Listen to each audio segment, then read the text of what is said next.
Hey, what's up guys? Kevin here from KevsPicks.com, and in this video, I'm going to go over my NFL DraftKings wildcard picks. So if you follow me on Twitter, you might have seen my tweet. I recorded this video. I talked about the whole slate position by position. It was 15 minutes long and my microphone was off. So I'm pretty tilted right now, but I do think that video was probably too long anyways. I just got rambling a lot. So I'm going to shorten it down here. I'm going to try to make this pretty quick. I'm going to give out maybe 4 picks from each position that I like. So starting off at quarterback, my top 4 plays would probably be Bortles at 6,000, going against the Bills at home. He's looked good pretty much in the second half of the season. I would say he's looked really good. Maybe started off a little slow, but if we look here in his last 5 games, he's scored 28 DraftKings points in 3 of those games. He's got 4 really good receivers now. If Marquise Lee is healthy, like their top 4 receivers in Jacksonville. So I think he's in a decent spot. So at the price 6,000, if you want to save a little bit of money, he's probably one of them that I like. Drew Brees at 6,400, really like him. I'm a little worried that they are going to run the ball a lot. They've been doing it a lot of the season. They're really effective, or they're really efficient running the ball, especially in the red zone. So Drew Brees hasn't had any really big games. He's had a couple good games, but no really monster games. A lot of lower scores for Drew Brees here if we look at his DraftKings scores. But at that price, I really like him. Jared Goff at 6,700, really like him.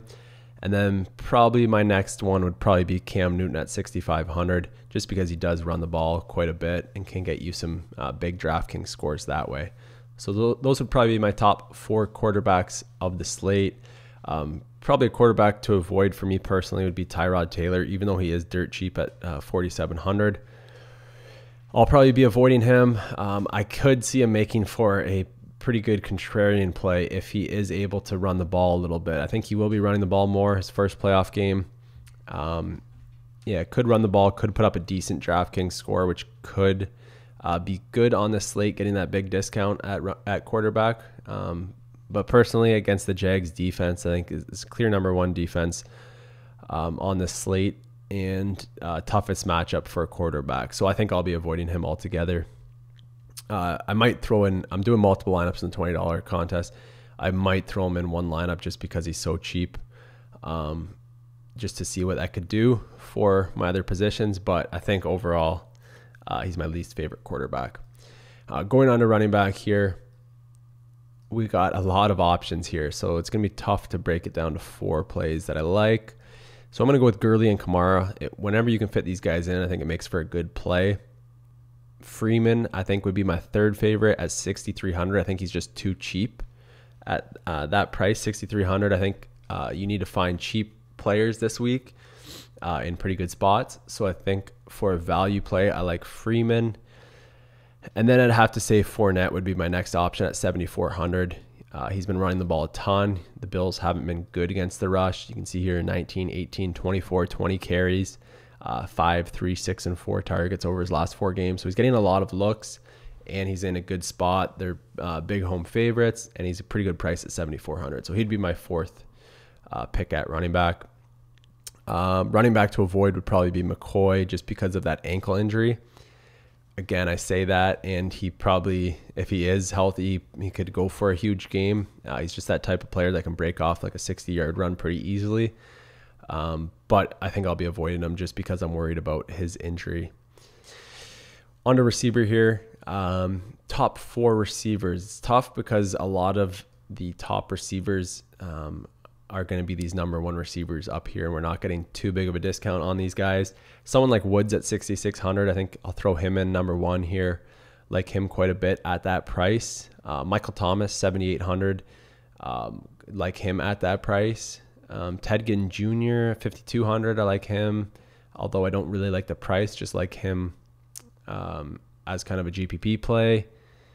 And then I guess we'll go with Albert Wilson for someone cheap at 3,300. Again, he's probably going to be a little too popular just because he did have a big game when most of the starters were sitting out. If you look at his other games, he hasn't done too much. But for the price, I think you do need to find a cheap receiver this week. So that would be my top cheap receiver.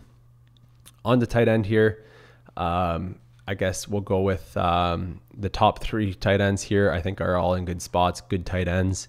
Some of the better tight ends in the league. Kelsey is a clear number 1 here at 7,100 in a great spot, but he's very pricey. Greg Olsen, I think, is a fair price at 5,000. We'll try to fit him in some lineups. Delaney Walker, I think, is in a good spot and a really good price here, 4,700. So I think those 3 plays, I think these are the 3 best plays. And then if you want to go cheap, you could go with the Clay or Hooper would be the next 2 options. But then my favorite out of those 2 would probably be Hooper, just because you're getting him at 2,900. On to defense here. Pretty wide open here. I'd be open to playing almost any defense in a slate like this, because if a low scoring defense, or if a low price defense does put up a big DraftKings score, it could really shake things up. But I think the clear number 1 defense is the Jaguars, followed by the Chiefs, and then I guess I would go Saints third. I would almost go in order of the pricing here for the top 4. So I like these 4 defenses the best. But if you want to shake things up, I wouldn't mind going with someone like the Falcons at 2,000 or the Titans at 2,300. I probably won't have much exposure at all to those defenses, but I might throw them in one lineup each or something like that, just because, again, if one of these defenses do have a really crazy lucky game where they score maybe 2 defensive touchdowns or 2 special teams touchdowns, they put up 20 DraftKings points or something crazy, that could really shake up the slate. So might throw one of these teams in, or a couple of these teams in a lineup or 2. But for the most part, I'll be spending up here. I think the Jaguars are the clear number 1, but they are 4,400. In a week that's very tight with the pricing, it's going to be tough to fit them in, but I'll try to fit them in almost as many lineups as I can.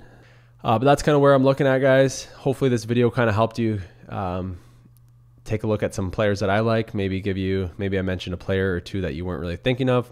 But again, on these short slates, it's really tough. Everyone's kind of looking at the same players. It's pretty obvious which players are in play for the most part. Just kind of depends on how you create your lineups and how you can be a little bit contrarian with just 4 games on the slate. With that said, good luck this week, guys. Hopefully you make some money. Hopefully you cash big this week. Talk to you later.